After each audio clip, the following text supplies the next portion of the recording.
Bayangkara Merana, Borneo Perkasa. Wow, kata itulah kita sematkan untuk pertandingan perdana Liga 1 atau bisa kita bilang Super League tahun 2005-2026 yang mana disajikan ya melalui tayangan video. Di situ kita menonton secara langsung bagaimana kualitas siaran daripada yang dilakukan oleh video dan alhamdulillah banyak komentar pro dan kontra. Tapi kita tidak membahas itu dulu, kita membahas pertandingan antara Borneo melawan juara Liga, nggak juara dia, mantan juara daripada Liga 1 yaitu Bayangkara. Nah kita tahu, sebelumnya aku mau spill dulu ya. Jadi kan kita kan lagi berada di luar kota ya, ini di kota Nias ya, di Gunung Sitoli tepatnya. Jadi kita ini beda backgroundnya. Biasanya kan background itu kan nampak lah situ ada tulisan-tulisan atau lambang-lambang klub Liga Indonesia kan. Kali ini nggak ada, polos aja. Ya karena memang lagi belum balik kita ke rumah. Tapi nanti kalau udah balik ke rumah insya Allah kita akan buat konten yang sesuai dengan keinginan Anda. Iya. Oke, kita mulai bahas nih pertandingan ini. Ini pertandingan yang bisa kita bilang cukup monoton. Kenapa bisa kita bilang monoton? Karena memang jarang ada peluang yang tercipta guys. Adapun sesekali aja, itu pun di babak kedua tadi yang betul-betul memang membahayakan baik itu di kubu Borneo maupun di kubu Bayangkara. Tapi sebenarnya tadi yang banyak peluang tuh Bayangkara ya. Tapi sekali lagi Dewi Fortuna belum berpihak kepada Bayangkara. Ini menandakan bahwasanya meskipun kita punya pemain yang berkualitas, tapi belum tentu di lapangan mereka akan menunjukkan performa yang terbaik. Sebaliknya, Borneo yang mungkin bisa kita bilang biasa-biasa aja, malah bisa meraih kemenangan ya. Memang kalau kita lihat ya tadi itu dari segi pertandingan dari menit 1 sampai menit 90, Bayangkara itu menguasai jalannya pertandingan guys. Bayangkara betul-betul mendominasi. Bayangkara betul-betul membuktikan bahwasannya itu mereka itu berkualitas guys. Bayangkara membuktikan bahwasannya mereka sebagai kandidat juara Super League musim ini. Tapi aku bisa bilang mereka itu kurang beruntung di pertandingan kali ini. Sekali lagi, menang kalah itu biasa, ya kan? Beruntung ya, memang part of the game kan gitu. Dan kali ini berada di pihak Borneo, yang mana Borneo sesekali melakukan serangan dan langsung berbuah menjadi gol guys. Dan sekali lagi gol Peralta itu luar biasa. Peralta memanfaatkan umpan daripada Kei Hirose melalui kaki kirinya dan boom, mencetak gol yang spektakuler. Gol daripada Peralta ini mengingatkan aku dengan golnya Peralta waktu menghadapi Persib Bandung di musim lalu. Dia mencetak 2 gol dari skema yang sama. Tendangan luar kotak penalti, melengkung placing tapi berpower. Sehingga kiper daripada Bayangkara, ya kan, seorang Awan Seto gagal menghalau bola guys. Tapi jujur ya, Peralta ini bisa kita bilang kalau konsisten dia dari menit pertama, maksudnya dari pertandingan pertama hingga nanti di akhir musim, kalau dia terus gacor seperti ini, bukan hal tidak mungkin Peralta akan menjadi pemain terbaik Super League musim ini guys. Karena di musim lalu pun juga dia tuh sebenarnya tetap konsisten, bagus guys. Kan? Tapi entah kenapa nanti di musim ini mungkin lebih bagus lagi. Karena kebetulan kayak Berginho udah pindah kan, maka mau tidak mau Borneo betul-betul bertumpu pada seorang Peralta guys. Jadi Peralta ini ruhnya permainan seorang Borneo. Jadi kalau Borneo mau dikalahkan, matikanlah Peralta. Maka Borneo tidak akan bisa menang dengan mudah guys, seperti itu.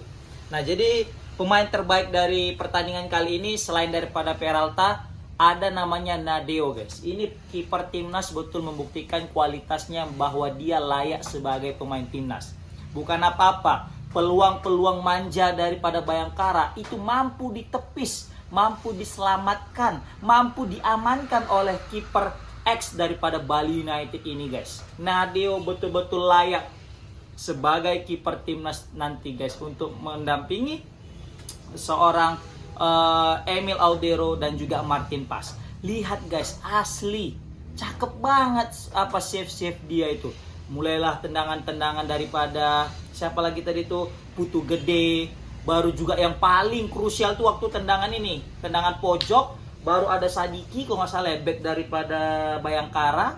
Terus di situ ada Rian Kurnia langsung melakukan tendangan tidak menghadap gawang, dan di situ Nadeo melakukan save yang sangat-sangat krusial. save mahal lah itu di menit-menit akhir. Kalau nggak ada save daripada Nadio itu, maka aku bisa bilang Bayangkara yang akan menang. Karena ada dua peluang yang manis banget. Butuh gede itu lagi tadi. Tendangannya itu pas di pojok gawang. Tapi Nadio sekali lagi betul-betul menunjukkan kualitasnya sebagai kiper terbaik Indonesia yang bermain di Liga Indonesia, seperti itu. Ya, memang kita tahu masih ada Hernando Ari gitu kan. Tapi untuk di pertandingan pembuka kali ini, Borneo betul-betul beruntung memiliki seorang Nadio, guys. Luar biasa. Dan Peralta menjadi pemain pertama yang mencetak gol ya di partai pembuka ini, guys. Memang partai pembuka dibilang nanti Persebaya lawan PSIM, tapi ini pertandingan perdana, ya kan? Yang mana Peralta menjadi pemain pertama yang mencetak di Super League ini, guys. Luar biasa. Dan Kei Hirose menjadi asis pertama. Iya. Kemudian juga kita memasuki Bayangkara. Bayangkara ini, guys, sebenarnya itu mendominasinya jalannya laga, guys. Pemain Bayangkara ngeri ya, besar-besar kali gitu. Pemainnya itu, pemain-pemain barunya yang didatangkan dari Liga Kamboja, yang dari Liga Singapura, itu asli, guys. Besar-besar kali badannya tadi tuh. Awak aja shock nengok badannya kan, sampai ini kalau ngebody jatuh gitu pemain Borneo kan. Tapi kelemahannya pemain Bayangkara ini kalau adu sprint, guys. Asli, larinya kurang cakep, guys. Jadi keberatan badan jadi kalau ngeliatnya ya kan. Karena badannya kayak badan-badan Spaso semua. Di setiap lini, dia mau di gelandang serang, mau di gelandang bertahan, mau dia sayap, terakhir sulit lah untuk berakselerasi. Praktis tadi tuh Sani Rizky lah yang paling aktif aku ngelihat tadi itu, bagaimana dia membangun serangan, juga memberikan ancaman ya, seorang Sani Rizky. Padahal yang diharapkan itu adalah pemain-pemain ini kan, pemain asingnya, tapi pemain asing daripada Bayangkara belum menunjukkan performa terbaiknya. Wajar, mungkin ini adalah proses yang namanya adaptasi. Apalagi banyak daripada pemain asing Bayangkara ini baru tahun pertama main di Liga Indonesia. Jadi kayak ya butuh adjustment lagi lah, penyesuaian lagi. Ya seperti itu, butuh waktu gitu. Tapi sekali lagi, kalau kita mau juara, seharusnya jangan lama-lama untuk penyesuaian atau adaptasi, mesti cepat gitu. Karena kalau lama-lama bukan tidak mungkin nanti Bayangkara yang pengen juara maka akan terdampar di zona degradasi. Karena banyak sekali tim-tim promosi ujung-ujungnya degradasi kan gitu. Tapi semoga aja Bayangkara masih bisa bertahan, guys. Karena kalau dari segi materi pemain ya, Bayangkara itu jauh, guys. Betul. Dia melengkapi kuota 11 pemain asing loh. 11 pemain asing lengkap dia gitu. Ini menandakan bahwasanya Bayangkara itu serius sebenarnya untuk Super League ini. Tapi tak kenapa di pertandingan kali ini nggak beruntung. Yang beruntung tuh Borneo. Borneo sekali nyerang langsung gol melalui Peralta. Dan Peralta ini golnya selalu memang ciamik ya. Aku mungkin back Bayangkara belum paham gimana pola permainan Peralta. Seharusnya kalau udah Peralta megang bola, udah dia mulai nekuk itu bola, maunya pemain bertahan daripada Bayangkara udah paham ini bakal nge-shoot. Tapi pemain Bayangkara kayak melotot aja, nengoki aja. Terakhir apa yang terjadi? Betul, boom, dia shoot pakai kaki kiri. Ternyata Peralta ini nggak hanya jago kaki kanan, kaki kiri juga main. Lihat tuh bagaimana dia cetak gol tuh.